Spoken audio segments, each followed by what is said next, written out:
We got hards on. We're going to the end. This is going to be one of those episodes where I hope people listen on audio because goddamn, it's not a good look right now. Look, we are tired. We are exhausted, if you will.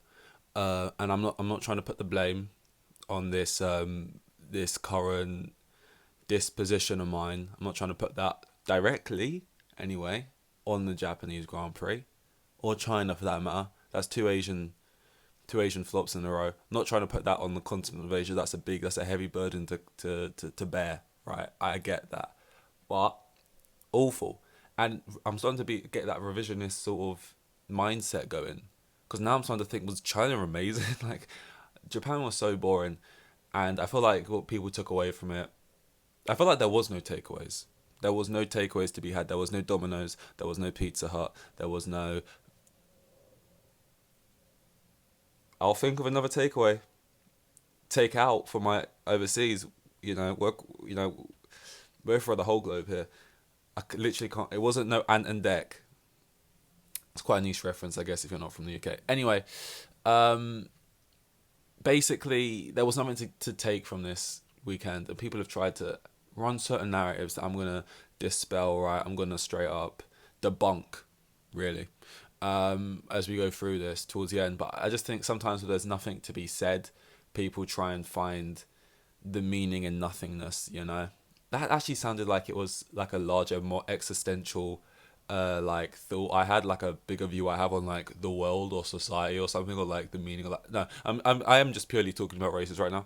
um I'm not usually this depressing about normal things, but when it comes to Grand Prix that you wake up for at 6 a.m, and I know that's not the worst in the world. I know like China, what was it, like 4 a.m or something, but yeah, I no doubt the most exciting races will be the ones where it's like 4 p.m or like 2 p.m and you're at work and you're like, how can I? And you're watching it like on through someone's Apple Watch, and you're all crowded around, smelling each other's bo and stuff in like a cloakroom kind of closet.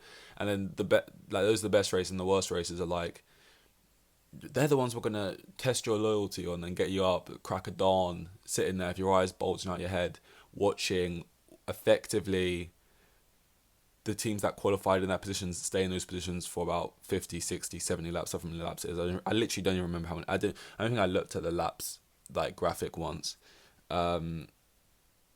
Just yeah, not great. We'll go through all the. Oh yeah, by the way, there's a dog on the bed. I know it's disgusting. Some people don't like dogs on the bed. But the dog's old and needy. What can I do? And what's I gonna say? We're still gonna go through all of like the main points. The race rundown. What's the first one? Rate my quali. And what's the final one? Stuff hard awards. And again, I've got no notes right now because I just thought it's not even worth it. We're gonna do it off the dome. We'll do it live, right?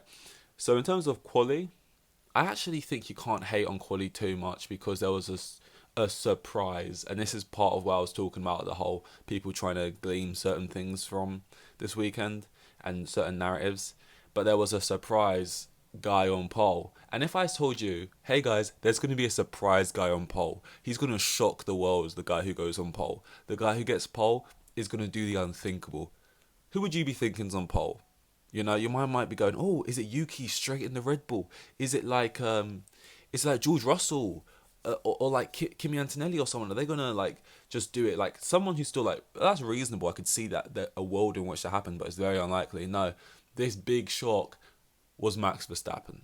Like, I just don't think that's big of a shock. But I will give quali a decent rating just for the simple fact that I guess you expect Lando or Piastri to be on pole.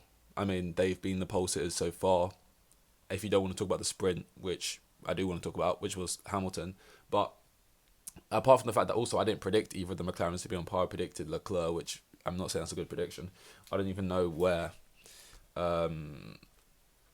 Leclerc. I think Hamilton was P8 and Leclerc was like P6 at the top of my mind, or maybe he wasn't. Maybe Leclerc was P4.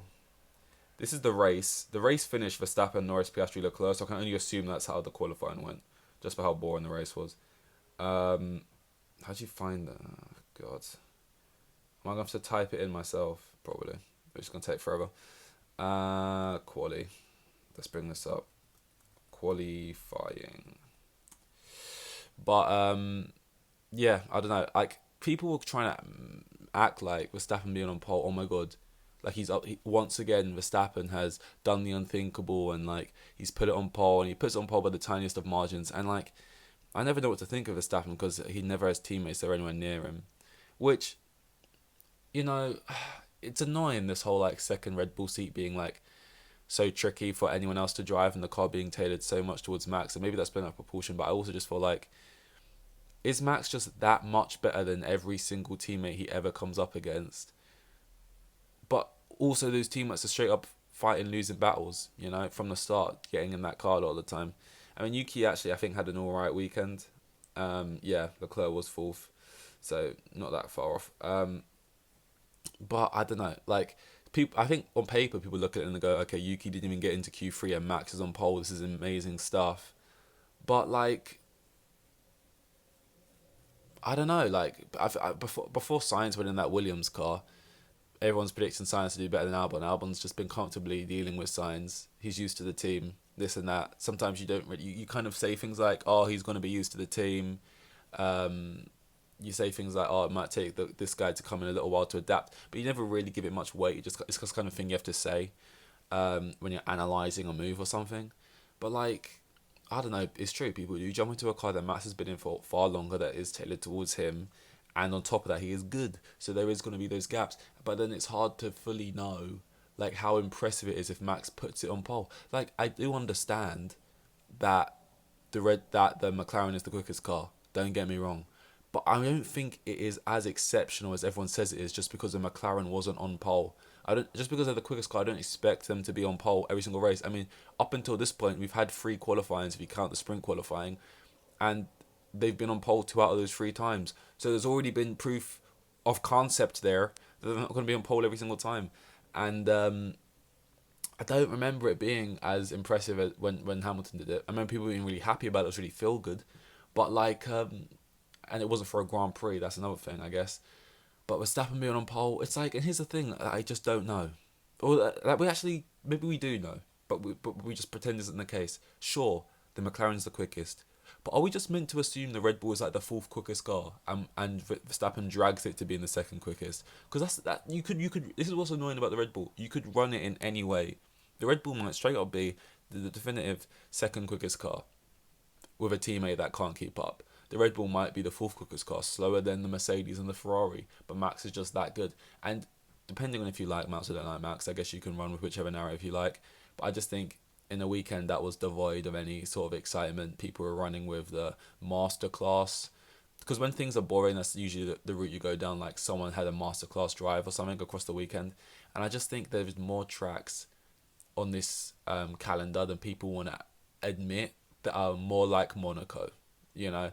And people talk about getting rid of Monaco. Oh, we need to get rid of Monaco. It's so boring. And then you actually watch for a season, you realise there's about 7 Monacos. And yeah, Monaco is the obvious one because the streets are so narrow and it obviously looks like the one that's impossible to overtake. You don't get many overtakes and this and that. But at least Monaco has a bit more.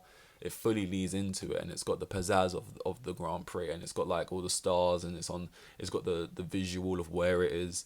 You get so many not street circuits, just purpose built tracks across the calendar where they're literally known for being bad at overtaking.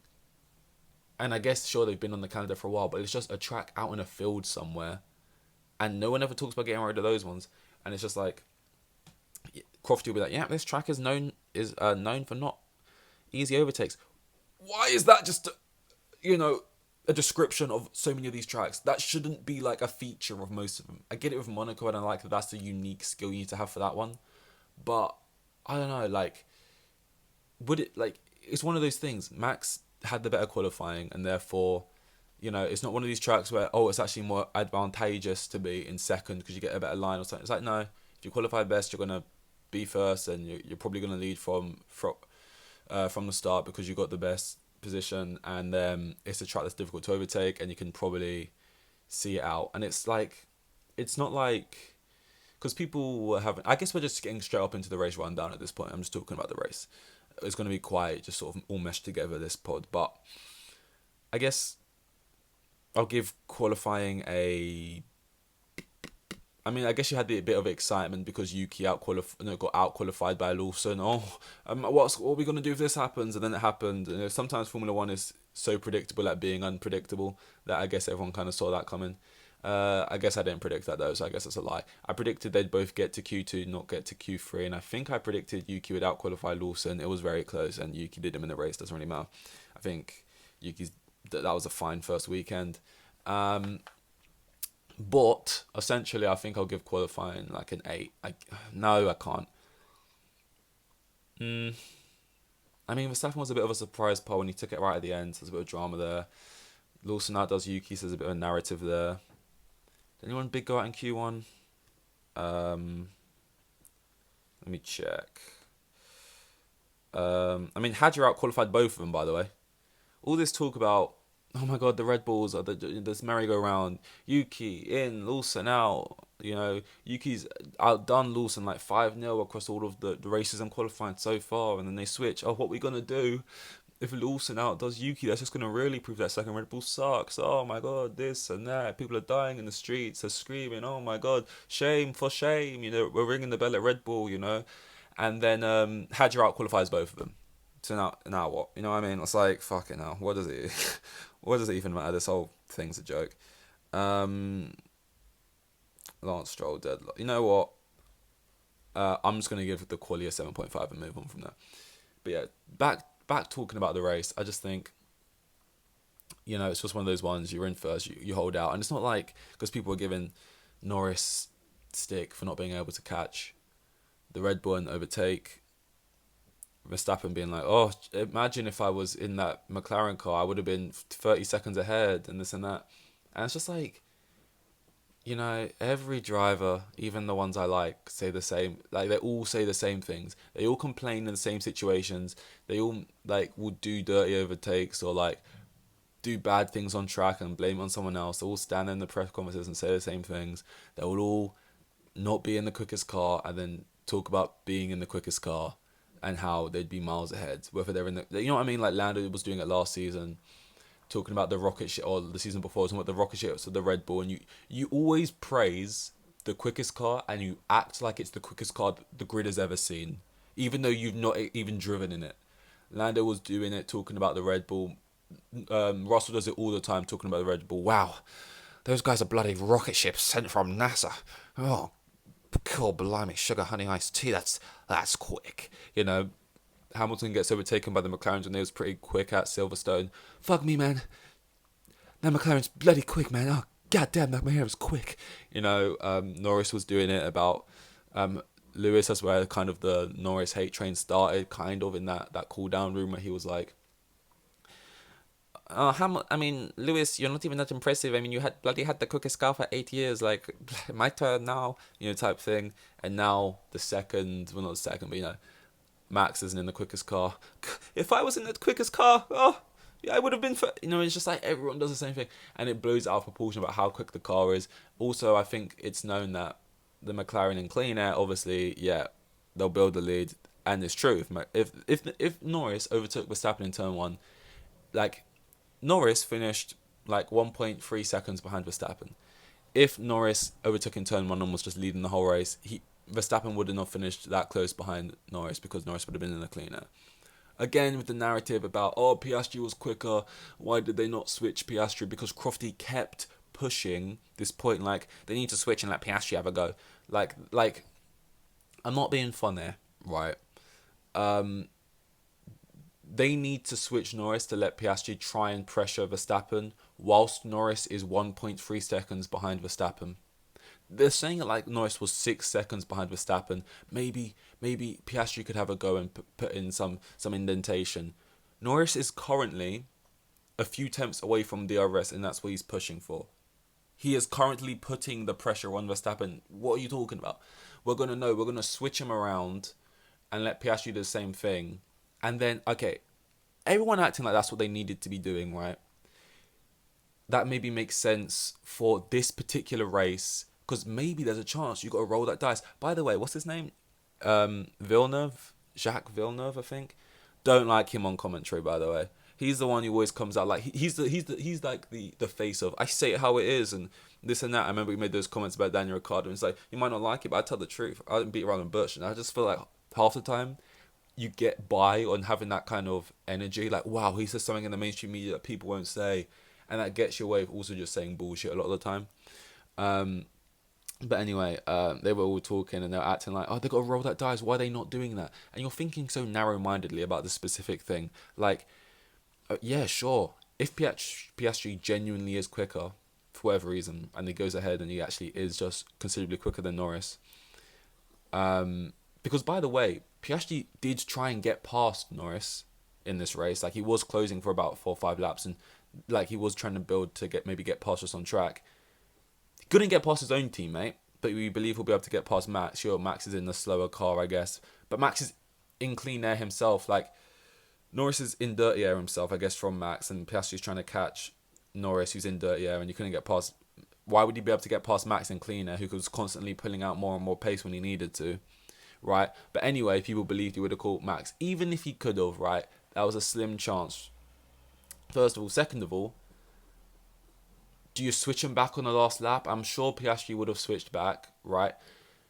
But now you create a scenario where you have a similar thing. You're putting yourself in a similar place to where they was told themselves were going to learn from these situations. When it was whatever the track was it what was it, the Hungaroring is it called? Which I can visually see it, but I don't know the names of the tracks. Where it's like, Norris has qualified better, led the whole race, but now we're going to give, like, if you put Piastri ahead of him and he didn't overtake, and then you would have to be in the situation where you got to switch drivers back, you're just putting yourself in an awkward situation. We've got 2 drivers here, right? And ultimately, people love to throw shots at the McLaren, like, strategists and pit wall and stuff, and for them being reserved, they're not always taking the biggest risks, this and that. Everything is easier with hindsight, by the way. The commentators saying, oh, they should have done this, and they would have had a chance at the win. Everything is easy in hindsight. You could have done this, and it could have been perceived that he was massively giving better strategy towards Piastri when I was talking about they should have left Norris out on this and that. If it works out and Piastri comes better off, it looks like you're going better priority to Piastri, who was second in the race, not the priority car for this race. And then that doesn't go down well with your 2 drivers and the interconnective relationships there. It could have just really not worked out. Sure, it could have worked out with a win, but ultimately they've left the first 3 races with a Lando win. Second race, Piastri win, Lando second. Third race, Lando second, Piastri third.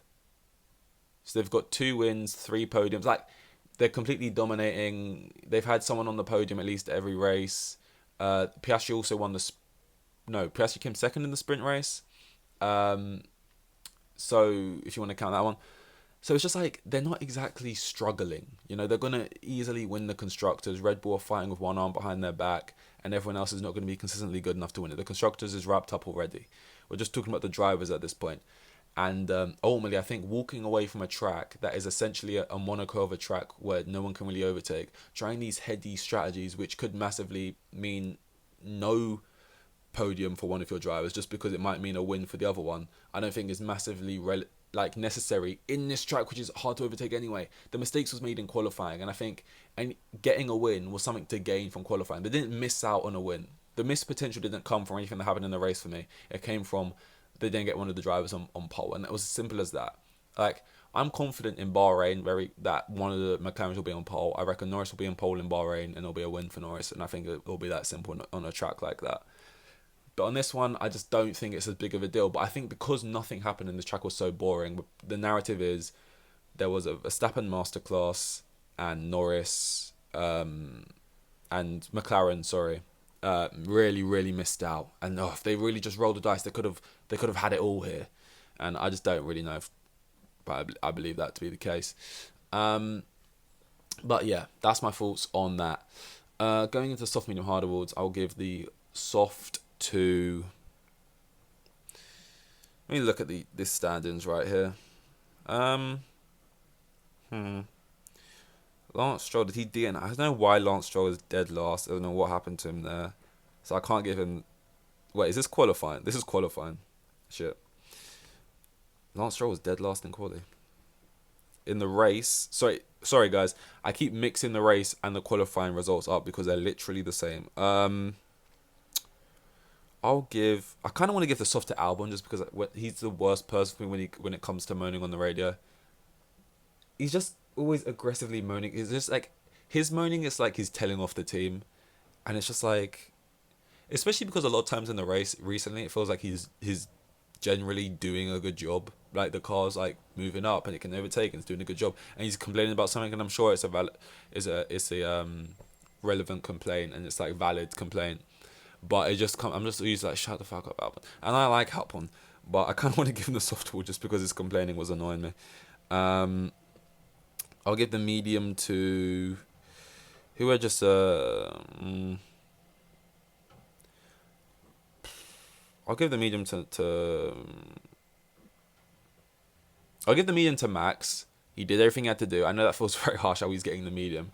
But, like, I don't know. I just feel like it wasn't that hard what he had to do. And people acting like it was really hard. I think if Piastri, Norris, Lando, either one of them were in the clean air in that position, they all would have, rolled out the exact same performance and done the exact same thing. But Max did it in a red... I don't give a fuck. And I'm going to give the hard award to Hamilton. One of the few cars in the top 7 or 8 who actually made an overtake or whatever on track that I can think of and remember. And yes, it was on the first lap or whatever.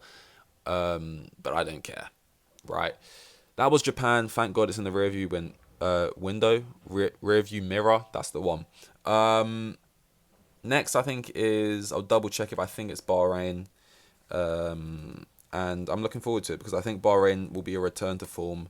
I think it's just a track that's like, yeah, it's middle of the road. It's going to do a job for you. And at the very worst, even at its most boring, it'll be better than this. That is 13th of April. Yep, that is next month. No, not that would be bad. That's next week. Right.